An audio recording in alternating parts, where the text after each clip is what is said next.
This is the Ruckus and The Menace Sports Podcast. Oh no! We suck again! I'm getting confused. What game are you calling? I'm calling both games. It is caught by Kelsey! Touchdown! Kansas City! Anthony for three. Bang! Ladies and gentlemen, welcome to the Ruckus and the Menace Sports Podcast, episode number 75. I am Ruckus. I'm Ruckus and The Menace. And today we have our pregame warm-ups, as per usual. The starting lineup where we talk about what happened last week and what we are going to talk about that happened literally today.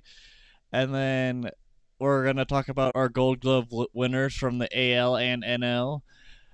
And then we will talk about our Clint Eastwood segment, the good, the bad, and the ugly. Then we'll go into our high heat, where we talk about with the NFL Week 9 recap with that good stuff. And then we'll have the color commentary, where we talk about benefits or losses with the new additions from the trade deadline for the NFL per se. And then we have our film room where we predict who we think is going to win in college football and the NFL. And then we do our stun dud that we usually do every week. All right, Spennis, how we doing? We are in a very interesting position this week. This past week, the big question I have is, have you ever initially, written off a show I don't know if I would necessarily have, an interest in this, but then all of a sudden, you actually sit and watch it and really, really good? Yeah, it's kind of like drinking coffee. The first time you have it, you're like, this tastes like ass. And then you have it again later on when you're older, and you're like, you know what? This wasn't so bad. What was I doing? For me, the irony of this, it's watching The Big Bang Theory.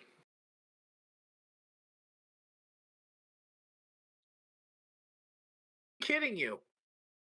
I mean, The Big Bang Theory isn't for everybody. I didn't really watch it religiously like other people did, but I would hear a lot about it. First. I didn't think it was for me at first.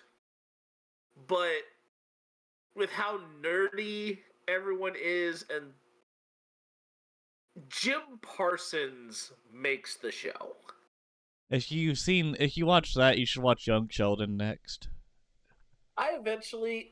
my wife is not as into Young Sheldon, but I feel like if I can pick up Young Sheldon, then it's really more so just like a spin-off of The Big Bang Theory and kind of seeing Sheldon's upbringing. Yeah. It's kind of like what certain other things did with Breaking Bad doing Better Call Saul, or... And that's one thing that I'm still waiting to get back on, because, I didn't have much interest in it because it just started slow, but with Breaking Bad, it was more like a good kind of slow, where it slowly gets you to the action, but with Better Call Saul, I was just bored. Just straight up bored. And I definitely don't think my wife will watch it, but I think in the long term, I would love to eventually get her on the Ted Lasso train. That, if you have never watched it, the characters are so well fleshed out, interactive with each other, relatable, different relatabilities of each one. Ted Lasso is... Jason Sudeikis is a producer / directing / even lead acting genius. with all 3 seasons of it. And then gaming wise, I've messed around a little more with the franchise. I am almost done the regular season. No spoilers, but there may be a week where actually I think if we and the condition I'm going to say here, Ruckus, is that if we both end up with home field advantage throughout the playoffs on the franchise race. So, and this is a little bit of a sneak peek teaser for everybody. This week we will have we're at week 12. So this will be, and you played the this will be the Chargers Ravens for you and the Jaguars Texans for me. Yep. So what it would be is that we would have week 13 on the 17th. You will get Black Friday content from us. Yes, just because the Thanksgiving holiday is there does not mean we will not release week 14 content on Black Friday. And then we actually would be finishing up the regular season just in time for Christmas. Yep. And I so far on my summary for my record currently is I have won about 7 or 8 in a row. So at the time for Friday, my record currently is 8-1. My record is a little more complex going into Friday's episode, as I had a couple of tougher games. I think, and I'm going to really say it, Ruckus, I think the difference between the Chargers and the Jaguars in terms of schedule is night and day. Well, that, and I feel like for my team, I feel like I am probably a smarter Madden player than Brandon Staley would be, because his coaching is boneheaded. I mean, that's also beside the point. But if you look at the teams and the particular players that I had to play back to back to back, I just dealt with Christian McCaffrey and Derrick Henry back to back. I had Patrick Mahomes and Travis Kelce and Josh Allen within 3 weeks of each other. And prior to even releasing, it's like I also had, you'll see a couple of other notable players along the way for me. And that's the hazard of being a division champion. But I'm also saying it as in the Jaguars are the reigning, defending, undisputed AFC South champions. Yeah. I was trying to figure out the rest of, because I didn't do it in the ladies and gentlemen, my name is Paul Heyman. Yes, and if you know your professional wrestling, you know who Paul Heyman is. And he used to be the advocate for Brock Lesnar. and now he's the wise man for the bloodline, which is Roman Reigns. But All right. overall, I think. But I've also started to dive a little bit into Super Mario Brothers Wonder. And so far, after playing kind of a couple levels yesterday, it's fun. Like, and what was even interesting is that I was playing it upstairs in my living room, and my wife was watching me play this the second level, and no spoilers. I'm playing through this thing.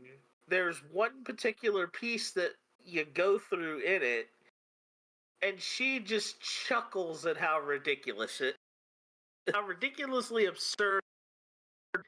It's whimsical enough for kids. Yeah, I've seen gameplay for it from Video Game Donkey. It's actually pretty creative. Oh, Like, it's not just like Peach gets freaking it's not even Peach. kidnapped. It's not even Peach that gets kidnapped. No spoilers. And the reason why I say that is because, and the only reason why I say no spoiler with that is because it should be common knowledge that Peach is actually a playable character. So why would a playable character get kidnapped?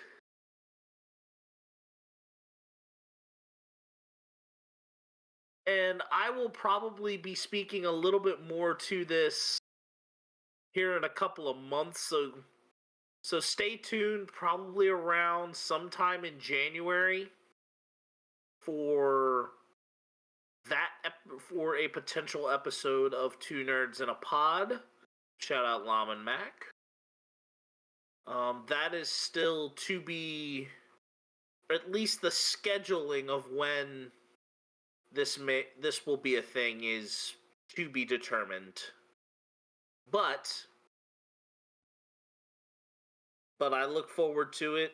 I still got to pick up Baldur's Gate at some point for it, but I've been too busy with other things on my plate and keeping home things and the main thing. Yeah, But I other than that, Ruckus, we've also had some involvement with another fellow friend of the stream, not friend of the stream, but friend of the pod. Yep. We have so Alex Mann has been streaming for a while, actually. I mean, he's been doing it before we even decided to do this podcast, but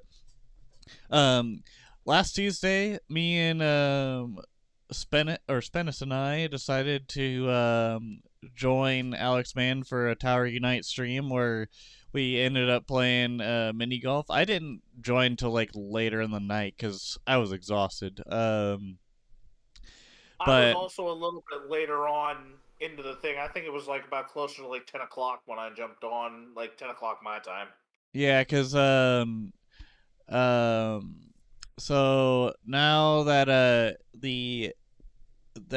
whatever, anyways, yeah, that, and then this weekend he streamed for Extra Life, which is a event for live streaming where you could choose to stream for up to 24 hours, or you could do it for like a couple hours, but the whole point of the stream is to donate to charity, and the streamer gets to choose what charity they're donating towards to fight for a good cause, and it's for the kids is the main thing. So like it could be, I feel like it's mainly for like hospitals and research projects and stuff like that. But I'm pretty sure you could do it for other. Does it have to be specific to kids? I'm not 100% sure. Either way, Alex Mann did his extra live stream on Saturday, and got a donation of $45, which isn't like that much, but it's also better. I think he did a good job for being in such a like small sample size. Like that's pretty good. 45, that's pretty good. He was streaming Party Animals, which is a a game where you play as a bunch of plushies and you try to fight to the death, and it's a lot of fun. I played that with him for a good hour or so, and then he was playing. I think he went to go play other things, but yeah, um, he he was doing good. That's all I'm gonna say about that. As far as what I've been doing in life, I was gonna say this like about a minute or two ago, but here we go. Now that the NDA has been lifted, I last Wednesday they finally announced that me and another coworker are now doing some work, and I got a promotion. So what I pretty much do, and I pretty much moved forward and got promoted to be a test switch engineer, I guess you could say, making nice switches for power grids. So I am now doing that, and it's been an interesting few weeks as I couldn't really get too much into it, but now I can finally say I have been promoted, and I am excited for my opportunity. Other than that, yeah, life has been kind of crazy the past few weeks. That's why I was out of town.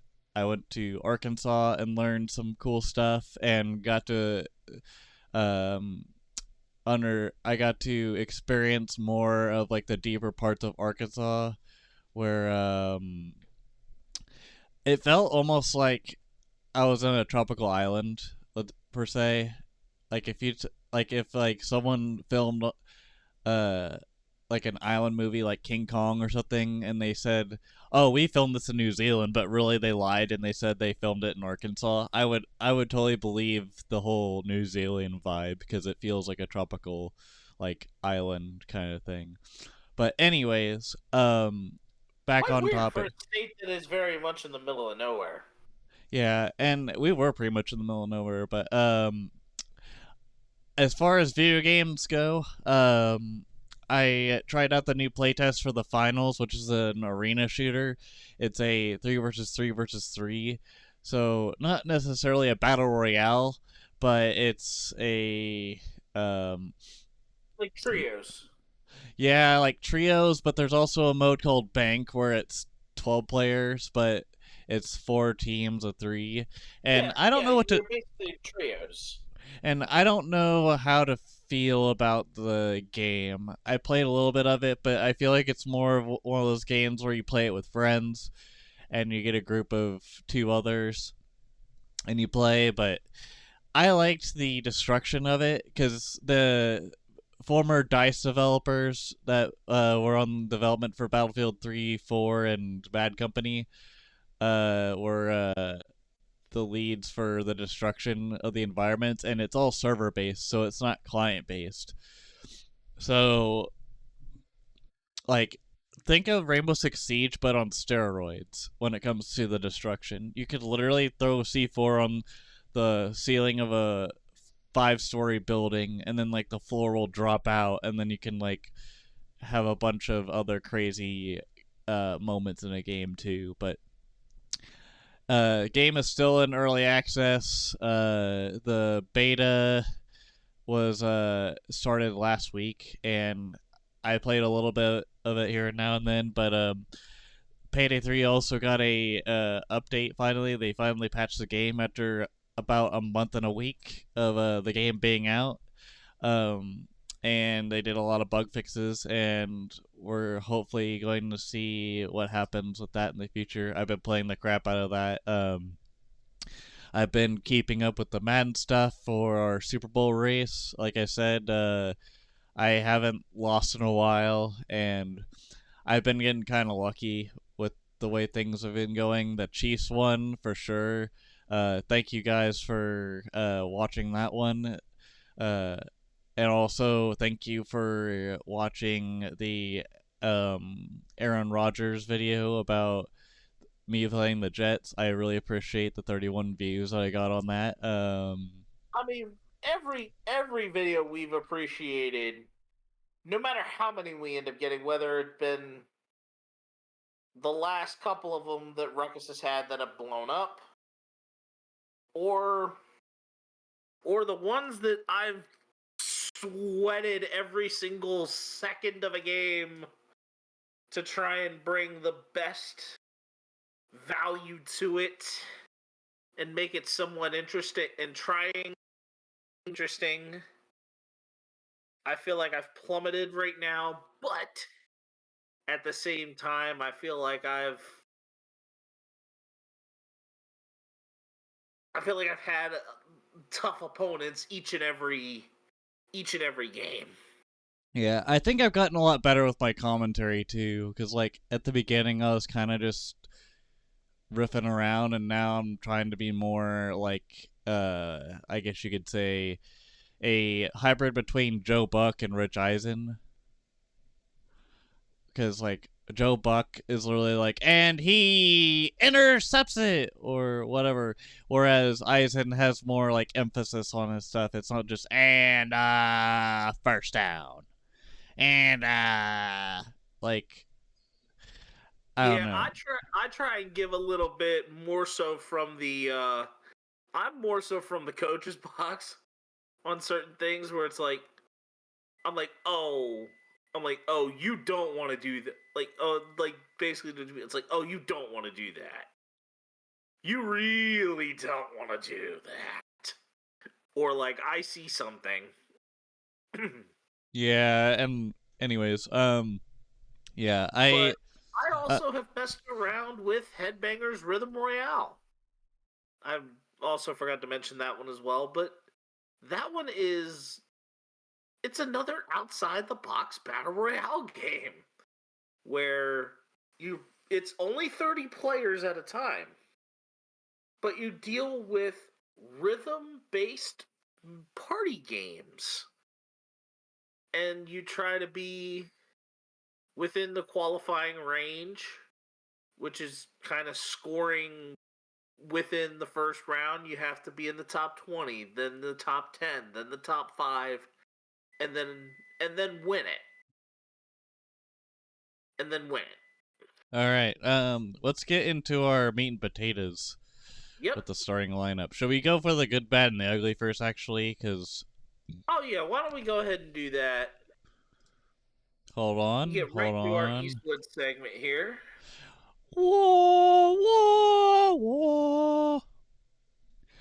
I heard it. I saw the blips. Yeah, I was aware. And Yeah, our you can't talk. good You can't. Sorry, go ahead. Thank you for Kanye.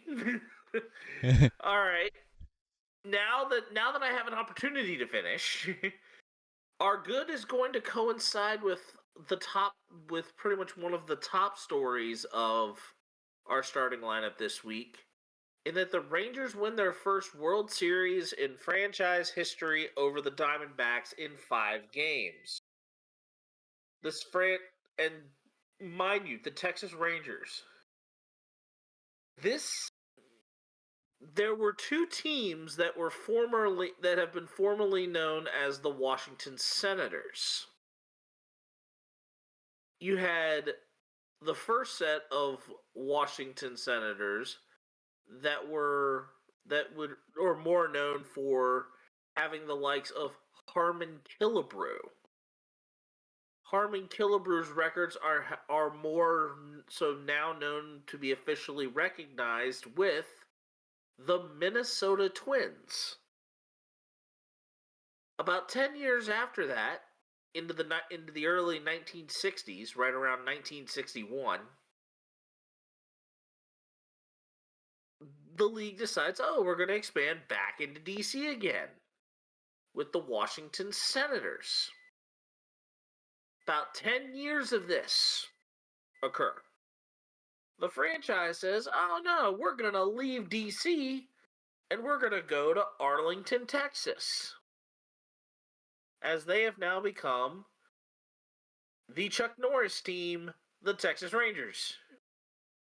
I don't know if we would call them the Chuck Norris team or the Ricky Bobby team because Ricky Bobby's second son was named Texas Ranger, but If you ain't first, you're last. I knew that was going to come in there somewhere, but I thought you were going to pretty much go right into a shake and bake. Oh, I could go on for days with the Talladega Nights quotes like it's the mill's terrible and the dogs are always bothering at it, or the not safe for work one, which is the Leonard Skinner in the front row quote that John C. Reilly plays in the Yeah, I'm all jacked up on Mountain Dew. Chip, I'm gonna come at you like a spider monkey. Thank you for this delectable harvest of Domino's, Taco Bell, and the always delicious KFC.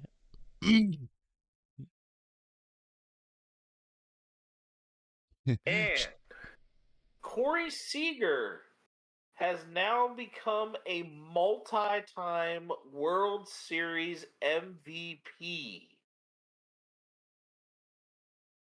He is the fourth player to have gotten it twice, and this MVP that he won was the second in 4 years. And if you know your baseball here, Ruckus, who are the other two? Who are the other three? Two Repeat pitchers and a position player. that again. Sorry. So with Corey Seager becoming the fourth player to be named World Series MVP at least twice, who are the other three? There's another position player and two pitchers. Madison Bumgarner. Nope, not Bad Bum. They're all earlier. Kurt Schilling. Nope. Schilling did not win it in 2004. Tom Glavine. Glavine didn't do it either. It's gonna be even before that, but they're notable. If I even told you the names of these people, you probably would have definitely heard of them.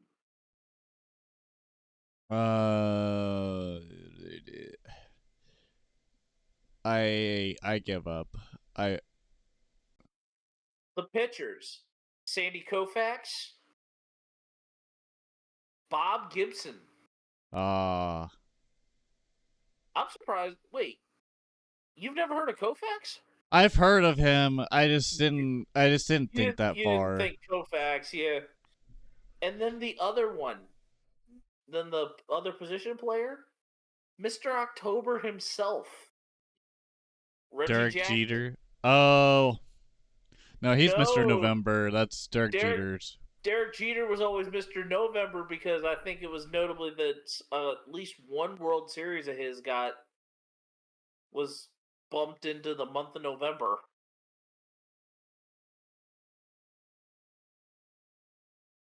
But now that we've gone through and have closed the chapter on the 2023 baseball season, we now can kind of open the door a little bit more into what 2024 brings. Although I think we'll kind of go back to that closed chapter a little bit more and start adding some awards. But I think we've got ourselves a couple of notable headlines early on for what 2024 is bringing to the table. And the number one thing that everybody and their mother is waiting on is Shohei Ohtani watch.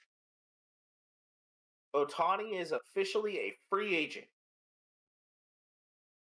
Stay tuned with us as details become available for further details of when, where, and for how much the two-way player will sign for. Is there still a overseas tax for signing him, or is that only whenever he transfers from the Japanese league to the major leagues? I believe the overseas tax only applies when he first comes over. Okay. Yeah, but you have Ohtani, who has been sitting with what looks like being a healthy scratch. But some other headlines in terms of managerial changes. A couple of notable managers have stepped away. Dusty Baker has retired. Buck Showalter has stepped down. And Terry Francona has stepped away. Yes, we'll get to that here in a second there, Ruckus. Yeah, I just thought about it just now. Anyways. Yep. But with those guys stepping away, a couple of guys have been announced as stepping in, or in Craig Counsell's case, stepping over. Craig Counsell has gone from being the manager of the Brewers to the manager of the Cubs. Carlos Mendoza becomes the manager of the Mets. And Stephen Vo takes over for the Guardians. There are 4 vacancies remaining when it comes to this, dare I say it, when it comes to this process of selecting a manager.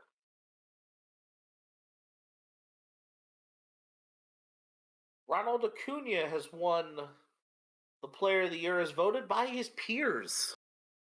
It was a Player's Choice Player of the Year. Aaron Judge wins the Clemente Award. Jonah Heim, Nathaniel Lowe, Andres Jimenez, Anthony Volpe, Matt Chapman, Stephen Kwan, Kevin Kiermaier, Adolis Garcia, Jose Barrios, and Mauricio Dubon are the Gold Glove winners for the AL.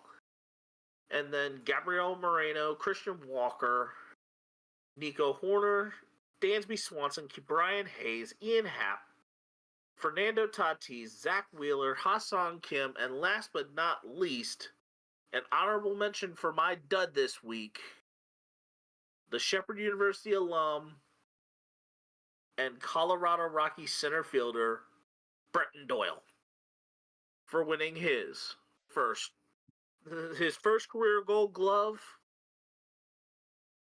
and pretty much his first one because he was a rookie this year. And I would like to take a moment to all of a sudden have us go into a moment of silence and a set of restraint for tossing chairs. as Bobby Knight has passed away at the age of 83, most famously with Indiana, but then also made a little bit of a name for himself at Texas Tech. The crazy coach, but really, really good. And now a moment of silence.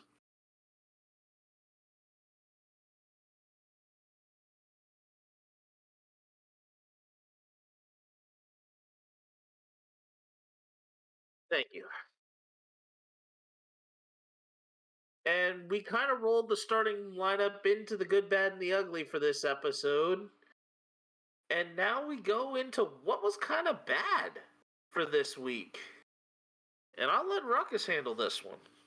All right, the bad for this week is James Harden attending a 76ers game after being traded, but this was before he was on his way to LA to go into his new team, the Los Angeles Clippers, as he reunites with Russell Westbrook after the last time they were together. It was when they were both Houston Rockets. Yeah, so the bad here is that he was kind of pretty much just chilling in the background, just causing a ruckus near the benches at the 76ers game right after they got traded, and that's got some warning signs to it, because Harden is already was already kind of in a limbo with playtime. Well, not really playtime, just not showing up at all. And then now he's just like clowning around. Not a good look for the man. Was he clowning around, shacking a fool, or Kennying around? Well, if shacking a fool counted for not playing in the game, sure. Well, He definitely didn't have a shakaroni with him, which I would have had a pass on that, because the shakaroni's pretty good. Better pizza, better ingredients, Papa John's. All right. And then the ugly this week, unfortunately, goes to a major injury to CJ McCollum. Suffered a collapse in his right lung with a pneumothorax for the second time in his career.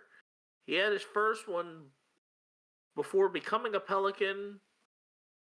It was in December of 21 where he missed 18 games as a member of the Portland Trail Blazers. So this is, I wouldn't be surprised if you see maybe within the next few months to a year or so that CJ McCollum maybe comes to grips about what his future in the NBA is going to look like. And a chance to retire. I mean, he's still somewhat young and still can get out there and do it. But you never know what kind of risks go on with all of this.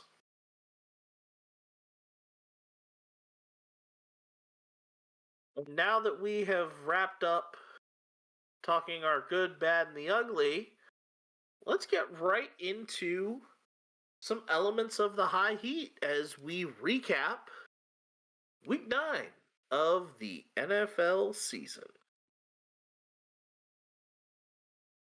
I think we know right away what Ruckus is wanting to start talking about. Yep, and we're going to get right into the Houston versus Tampa Bay. Whoa, just kidding. Just kidding. You wanted to talk about that Frankfurt game. Yes, sir. So Kansas City and Miami. Yep. We'll get to Houston, Tampa Bay here later, but Chiefs, Dolphins, and Frankfurt, Germany. That was an interesting one. To me, it kind of felt like a postseason game, like a playoff game, because the feel of it kind of reminded me of the Super Bowl 54 feel. And man, it was an interesting one as the Chiefs edged out the Dolphins 21-14. After near the end of the game, Tua fumbles the ball and loses the snap, and that forces a 4-and-out. And then the Chiefs got the ball back and kneeled down a couple of times and called it a game. But man, that first half, the Chiefs were up 21-0 after 2 touchdowns between Rashee Rice, which originally it was going to be a Justin Watson touchdown, but they ruled him out of bounds. And I believe he also didn't really have it was just out of bounds. And then the actual first one was Rashee Rice when he was thrown to the side and then hauled it to the end zone. The second one was a touchdown by Jerick McKinnon as he got the ball passed to him, and it was more of a screen pass to use Kelsey as a decoy to bring McKinnon in for the touchdown. And then the third one was when Tyreek Hill did his... I don't know what the hell Hill was thinking, but Hill ended up fumbling getting the ball stripped out of his hands by the one and only Trent McDuffie to make it 21-0 as Brian Cook ran with the ball after Mike Edwards got the ball and then lateraled it to Brian Cook, while also not allowing the Dolphins to score a touchdown in the first half. So Shove him out of bounds. Yeah. The So with that, question, the real $64,000 question that comes out of this game is, which team feels more poised to go for a deep run in the postseason? The Chiefs or the Dolphins? I think it's the Chiefs. I really do, because last year for the Dolphins, and yes, I'm going to say last year because they had a lot of question marks with their quarterback, because even during this time last year, you really didn't have a Tua wasn't at full health. Tua was turning the ball over, and also his career was like uncertain whether or not he was ever going to play it down in the NFL ever again, because he had multiple concussions in the span of like 2 weeks or something. Yeah, like that. And then Terry Bridgewater got injured as well, so they had, I believe, what's his face? Who was their third string? I'm blanking on him right now. I can't remember that one from last He year. He was the K-State quarterback that got drafted to the Dolphins. I just don't remember his name. Let me look him up. Miami Dolphins depth chart.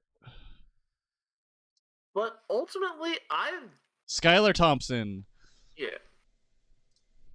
I think that both teams are poised to try and make a run for the playoffs. But I think that Waddle, it's Waddle. Yep. Jalen Waddle is right now a little more banged up than probably what really. Oh, for sure. He was limping. Like, there was a play specifically where he got a fake jet sweep lateral where Hill like threw it to him after Tua got threw the ball to Tyreek, and then he flipped it to him, and then Waddle was like waddling around to the other edge side to the out of bounds, and then he started limping, and then he was gone for like a couple plays, then came back, and then was limping again. Like, obviously there's some kind of ankle issue there, or knee issue. It's a knee. It's a knee. It is a knee. Part of me has been thinking for the past couple weeks, because there have been a lot of torn ACL injuries lately. Like Kirk Cousins tore his ACL. And then Cousins wasn't Achilles. Cousins and Rodgers were Achilles. Okay, and then but like, you know, and Danny Dimes was an ACL. Part of me wonders how far you could go with playing with that kind of injury. Like, if you could even control where you're going with that leg. Oh, yeah. That is definitely true. Because here's the thing. I think Waddle is playing through some either ankle sprain or he tore something and he just hasn't said anything about it. Which I feel like it's very hard to like not disclose, because it seems like every news person and their mother will tell anyone about someone getting a torn ACL or a torn ligament or something like that, or a torn leg. Yeah, I don't know. I feel like Waddle is, I don't know what's going on with him, but anyways, I think the Chiefs, the way they are right now, like, yeah, they're a little beat up on defense. Nick Bolton is out for a few months. But Willie Gay is kind of beaten up. I think the season, or just in general, or everywhere around the league, there's going to be injuries. Some good, some really bad. The Chiefs are in a good spot right now, and they are atop the AFC right now, I believe, with at 7-2. So they have the 1 seed so far going into the playoffs. The Dolphins, I think, still have what it takes. It's just that they played against a defense that was hungry and looking to redeem themselves after a really terrible loss to the Broncos a week before. So, I don't know. Yeah, like you said, they're both poised for the postseason, but how deep do they go? All right, now we'll actually seriously go into Houston, Tampa Bay. 39-37 Houston, as the Texans just barely pull a fast one on the Bucks. And the question we have here is, has CJ Stroud cemented his place as an offensive rookie of the year? It is his race to lose.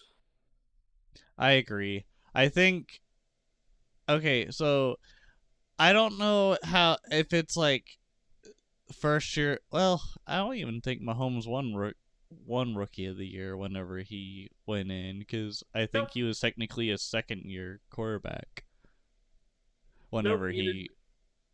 Yeah, and that was ultimately, I think, the MVP as well that he eventually got his off of that as well. Yeah, I think he definitely has a good chance of getting offensive rookie of the year.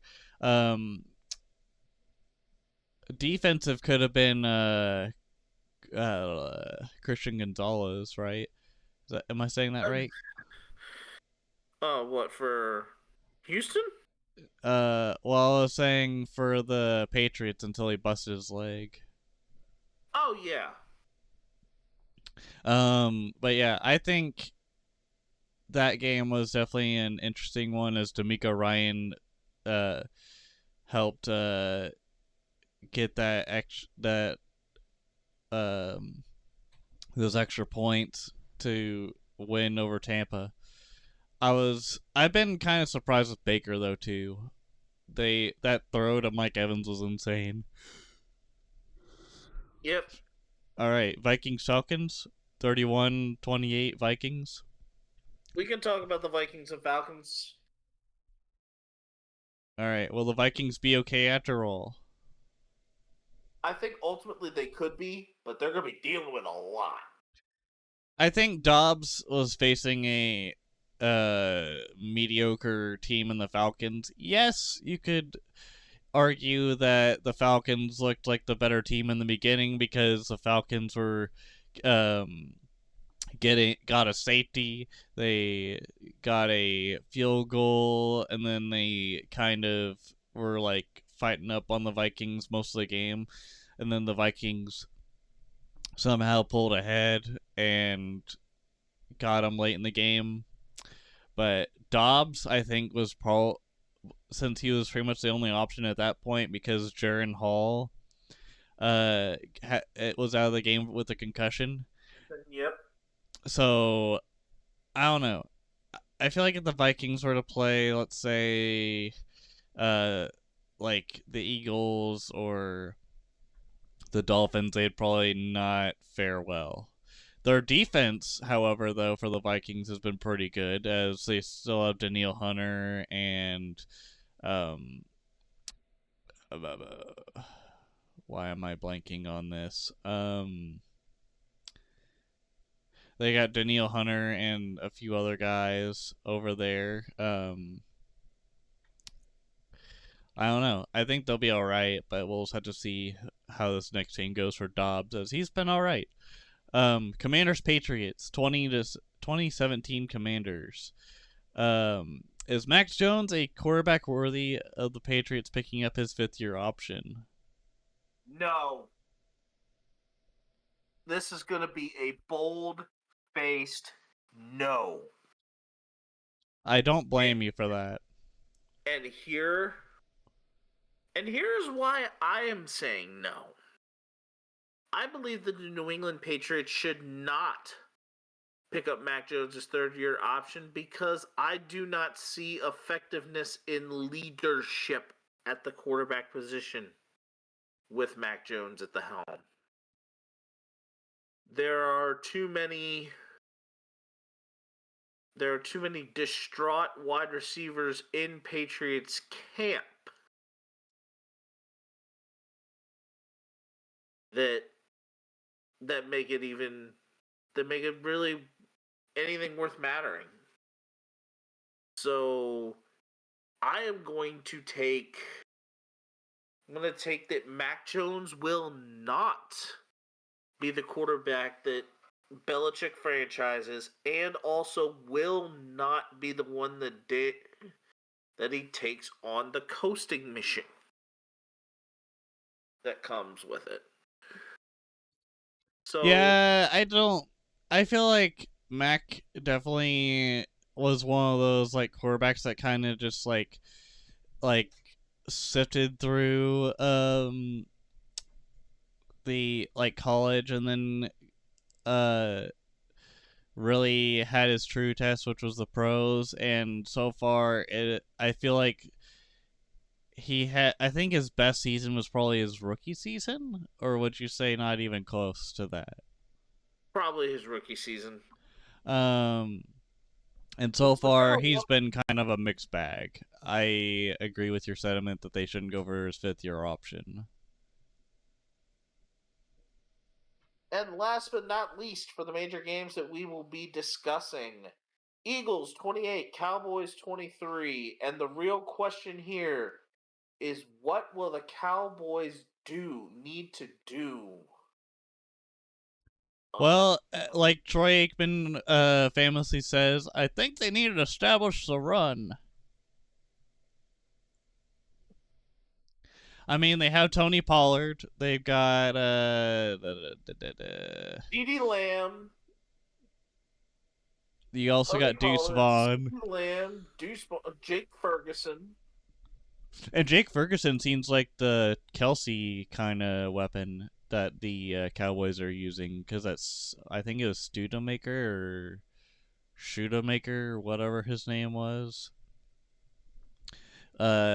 Almost got them a touchdown, but it didn't count because his foot was down before he got over the line for the end zone.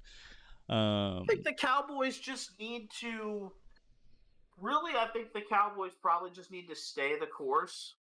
Try not to do too much in the red zone.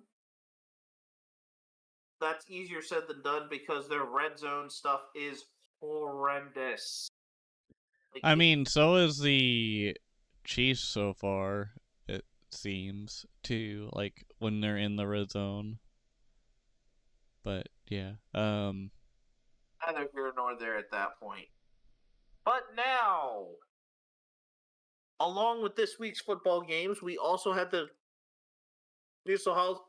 window of the trade deadline, of which we now have the segment called Benefit or Loss.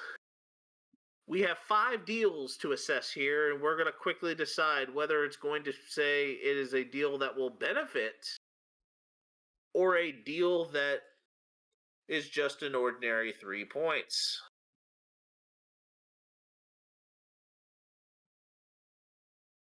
All right. You ready for this? Yep. So the first one, we actually have already mentioned this earlier. Josh Dobbs and his time at Minnesota. I believe it is a benefit for Minnesota, as obviously you could see that they had a big crater in their offense that is kind of being halfway filled in with Dobbs, as Cousins got ruled out for the rest of the year with the ACL, or Achilles tendon. I don't remember. I don't know. But at least having a semi-talented quarterback in Dobbs really helps Minnesota, because it could have been a whole lot worse. It could have been a no-name quarterback that wasn't really well known, and or really just like kind of proved himself to be like a benefit for a team. What do you think? Well, I am at the point where I think Dobbs will be a benefit. It doesn't matter with all the other stuff. Dobbs is going to benefit with what's there right now, because the Vikings have already opened up the off the center. They now can eventually start opening up shotgun kickoffs and everything else. Any other letters that really stick out?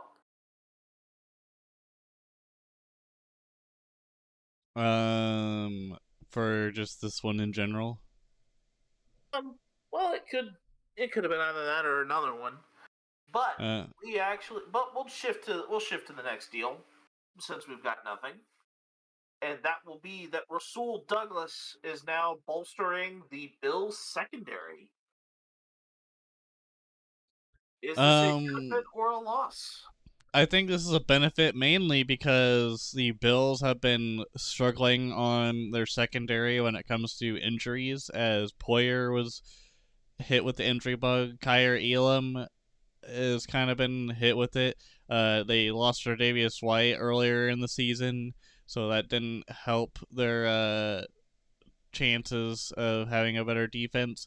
And just in general, their like defense has slowly deteriorated. Like, yeah, they got Von Miller back, but he's slowly kind of getting back into the shape of things.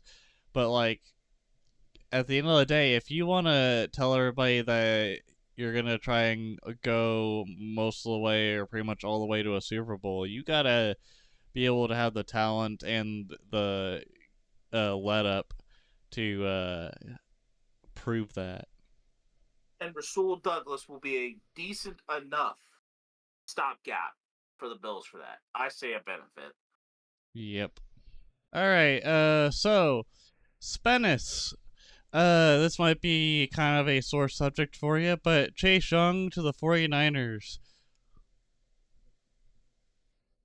There's been a lot that has gone on with this. For the Commanders, I feel like it's going to be overall the benefit, but I actually am going to consider this trade for the 49ers due to the amount of hero ball that people allege that Chase Young has done here, tried to do here in DC, and his health.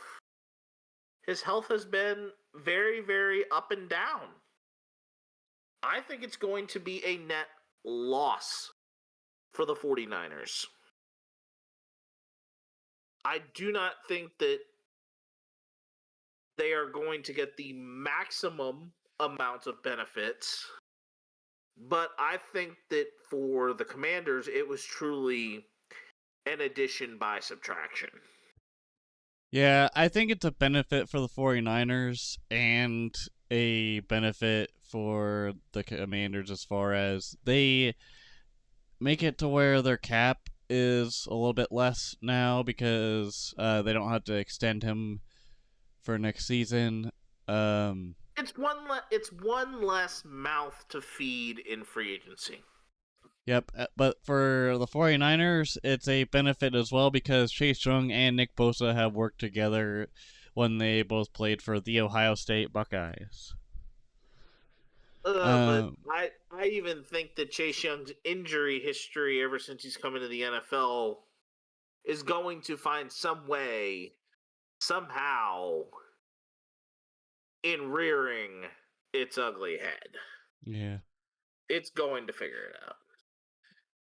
And as far as Montez Sweat, the Bears are near the bottom in pass rush. So what do? They go and get him. I think it is going to be a net loss for the Bears because I think this is something that the Bears did not necessarily have to trade for. Washington just willingly gave it up. But at the same time, I think if Washington would not or would have done it, they would have pretty much been like only about a few minutes behind at worst. And I just think that Montez Sweat, he'll have some things kind of go right.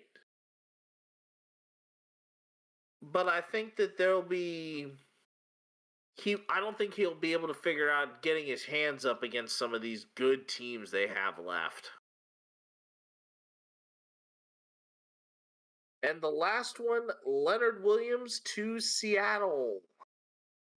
I think that one's a benefit as well. Okay, so the Montez Sweat one to the Bears, I put as a benefit as well, but Leonard Williams to Seattle, I think definitely probably gives them a little bit of veteran presence for the Seahawks, even though Frank Clark is also kind of a benefit as well, because Frank Clark was more of a free agent signing early, like a week ago. But Williams also being added to that defense probably helps a little bit, but I don't know by how much. But I still see it as a benefit. All right. So I think we're going to say that Leonard Williams is going to be a net loss. I don't think Seattle needed him. They really needed either some more stuff on the back seven or some people that were better at pressuring than Derrick Henry. Oh, no, not Derrick Henry. Leonard Williams. I mean, the Eagles I knew were going to benefit from Byard going over. But this is, I think, going to set the Dolphins further ahead with Tua Tagovailoa there for the Chargers. And just a lot going on.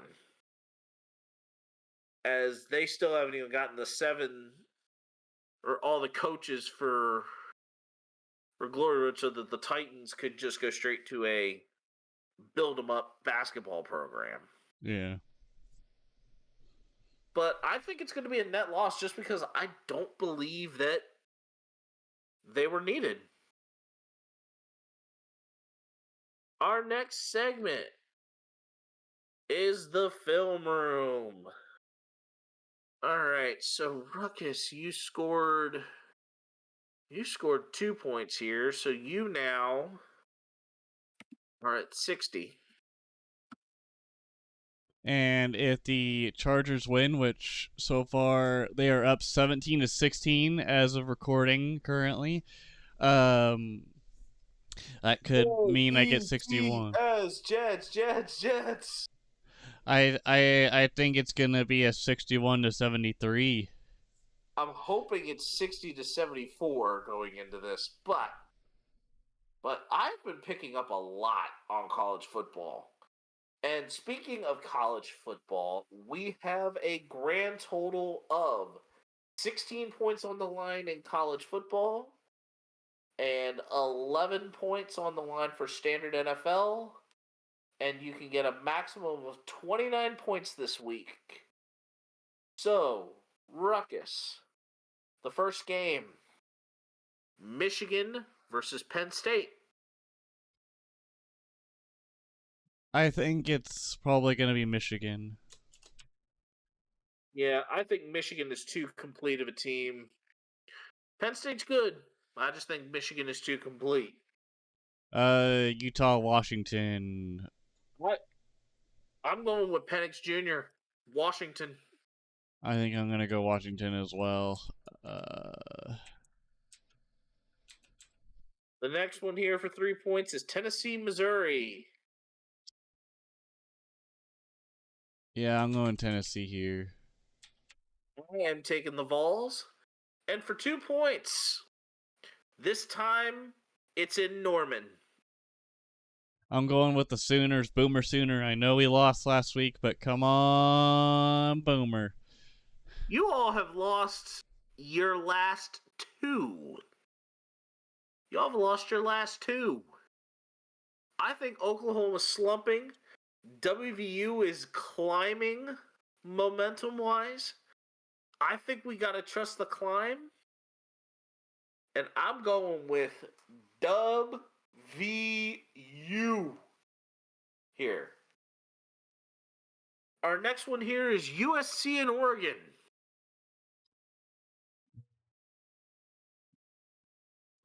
I think Caleb Williams is kind of falling off. I'm going to put Oregon over USC. Quack, quack, quack, quack, quack. Ducks. Go Ducks. I thought for a second that your mic was all messed up, and then I realized, oh, he's doing a quack. Trying to duck call a little bit. Wah, wah, wah, wah, wah, wah, wah. Oh wait. I thought I was doing the I'm flying. Or Affleck. you're despicable. That's just terrible, Ernie. Just terrible. All right, Duke, North Carolina. This normally known for college basketball, but these football teams are pretty good. Or at least having really, really good seasons. And it's really a battle of quarterbacks. Who are you taking? I'm taking Duke, the Duke Blue Devils. And I am going Tar Heel. UNC. Although that would be spelling Unk for Shannon Sharp, but Shannon Sharp didn't go there. So it's North Carolina. Skip. All right, now we're in the NFL. Texans, Bengals. I'm going Bengals. I think Burrow and company has more in the tank than the Texans do, and the Texans are still young. As good of a role as the Texans have been on this season, especially with a huge game from C.J. Stroud, I believe that the Bengals are just in a really, really good position to do something. And I wouldn't be surprised if they end up just having the 2000s alums start getting some of the helmets involved in track. But I am taking the Bengals. And now for 3 points, the old Cleveland Browns versus the new Cleveland Browns. And you are taking the new Cleveland Browns. Yes, sir, because I think Deshaun Watson is going to play a big role in this, and they ended up not allowing any points at all against the Cardinals last week. So I think it'll be the Browns over the Ravens, and I believe Tyler Huntley might be starting. We'll see. That does not sound good for the Ravens. Wait, Lamar got hurt? Well, what didn't Tyler Huntley play for a little bit? I could look at that here in a second. I was looking at the 49ers roster to see whether or not I wanted to go for them over. It looks like McCaffrey's back for the 49ers versus Jaguars. But anyways, the Ravens, I believe, give me one moment here to look up whether or not Um, it doesn't say anything about Lamar Jackson. So maybe Tyler Huntley played a little bit. Just I don't remember what Lamar Jackson was dealing with, to be honest with you. I thought he Probably trying to rest him. probably but yeah, I don't know. I think the Browns are gonna put up a better fight. Their defense is better, and their offense is equally as good if everything stays consistent. All right, 49ers Jaguars. I'm going to take the This is tough. 49ers. I think the Niners are slowly starting to fall apart. They've kind of lost they've lost a little bit of a step going into this game, which was not good. But 2 weeks to prepare is 2 weeks to prepare. As Bruce Arians is doing his thing, but I am going to take the Jaguars, the hottest team in the NFL. Yep, I'll take the 49ers because I think McCaffrey's gonna do okay, and even though they don't have a Debo out there right now, they still have Ayuk and company. Kittle's still out there, so we'll just see how things go there.